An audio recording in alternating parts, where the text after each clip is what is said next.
ನಾನು ಚಿಕ್ಕವಳಾಗಿದ್ದಾಗ ನನ್ನ ತಾಯಿಯೊಂದಿಗೆ ಪೊಟ್ಟಾದ divine retreat ಸೆಂಟರ್ಗೆ ಹೋಗಿ ರಿಟ್ರೀಟ್ನಲ್ಲಿ ಭಾಗವಹಿಸಿದ್ದನ್ನು ನೆನಪಿಸಿಕೊಳ್ಳುತ್ತೇನೆ. ನಾನು ಅವಳ ಪಕ್ಕದಲ್ಲಿ ಕುಳಿತಿದ್ದೆ. ನಾನು ಡಿವೈನ್ನಲ್ಲಿ ರಿಟ್ರೀಟ್ನಲ್ಲಿ ಭಾಗವಹಿಸುತ್ತಿದ್ದೆ. 20 ವರ್ಷಗಳ ನಂತರ ನಾನು ಅದೇ ವೇದಿಕೆಯಲ್ಲಿ ನಿಂತು ನಂತರ ಬಂದ ನನ್ನ ತಾಯಿಗೆ ಉಪದೇಶಿಸುತ್ತೇನೆ ಎಂಬುದನ್ನು ತಿಳಿಯದೆ.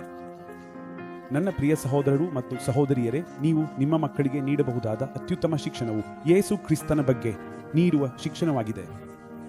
ಮತ್ತು ನಂತರ ನೀವು ಫಲಿತಾಂಶವನ್ನು ನೋಡಿ ತುಂಬಾ ಸಂತೋಷವಾಗುತ್ತೀರಿ.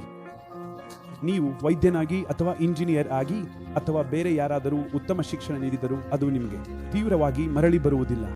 ಆದರೆ ನೀವು ಯೇಸುವಿನ ಉತ್ತಮ ಶಿಕ್ಷಣವನ್ನು ನೀಡಿದರೆ, ನಿಮ್ಮ ಮಕ್ಕಳಿಗೆ ಯೇಸುವನ್ನು ನೀಡಿದರೆ, ನಂತರ ನೀವು ಎಂದಿಗೂ ಪಶ್ಚಾತ್ತಾಪಿಸುವುದಿಲ್ಲ.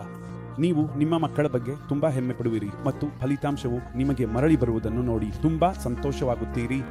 ಆದುದರಿಂದ ನನ್ನ ಪ್ರಿಯ ಸಹೋದರರು ಮತ್ತು ಸಹೋದರಿಯರೇ, ಈ ಖಾಲಿತನವು ಅವರಿಗೆ ಯೇಸು ಬೇಕೆಂಬ ಸಂಕೇತವಾಗಿದೆ. ಕಾಲಕಾಲಕ್ಕೆ ನಾವು ಪೋಷಕರು ಈ ಖಾಲಿತನವನ್ನು ಅವರಿಗೆ ಐಪ್ಯಾಡ್ ನೀಡುವುದರಿಂದ ಪರಿಹರಿಸಬಹುದು ಎಂದು ತಪ್ಪಾಗಿ ಅರ್ಥ ಮಾಡಿಕೊಳ್ಳುತ್ತೇವೆ. ಕಾಲಕಾಲಕ್ಕೆ ನಾವು ನಮ್ಮ ಮಕ್ಕಳ ಖಾಲಿತನವನ್ನು ಟಿವಿಯ ಮುಂದೆ ಕುಳ್ಳಿರಿಸಿ ಚಲನಚಿತ್ರಗಳನ್ನು ನೋಡಿಸುವುದರಿಂದ ಪರಿಹರಿಸಬಹುದು ಎಂದು ಭಾವಿಸುತ್ತೇವೆ ಮತ್ತು ಕೆಲವೊಮ್ಮೆ ನಾವು ಈ ಖಾಲಿತನವನ್ನು ಅವರನ್ನು ಹೊರಗೆ ಕರೆದೊಯ್ಯುವುದರಿಂದ, ಕೆಲವು ಆಹಾರ ಮತ್ತು ವಿಶೇಷ ವಸ್ತುಗಳನ್ನು ಕೊಳ್ಳುವುದರಿಂದ ಪರಿಹರಿಸಬಹುದು ಎಂದು ಭಾವಿಸುತ್ತೇವೆ. ನೀವು ನೀಡಿದ ಆಹಾರವನ್ನು ಅವರು ತಿನ್ನಬಹುದು, ಆದರೆ ಖಾಲಿತನವು ಹೆಚ್ಚುತ್ತದೆ ಎಂಬುದನ್ನು ನೆನಪಿಡಿ. ನೀವು ತೋರಿಸಿದ ಚಲನಚಿತ್ರವನ್ನು ಅವರು ನೋಡಬಹುದು, ಆದರೆ ಖಾಲಿತನವು ಹೆಚ್ಚುತ್ತದೆ, ಏಕೆಂದರೆ ದೇವರು ಪ್ರತಿಯೊಬ್ಬ ಮಾನವನಲ್ಲಿಯೂ ಈ ಖಾಲಿತನವನ್ನು ಸೃಷ್ಟಿಸಿದ್ದಾರೆ.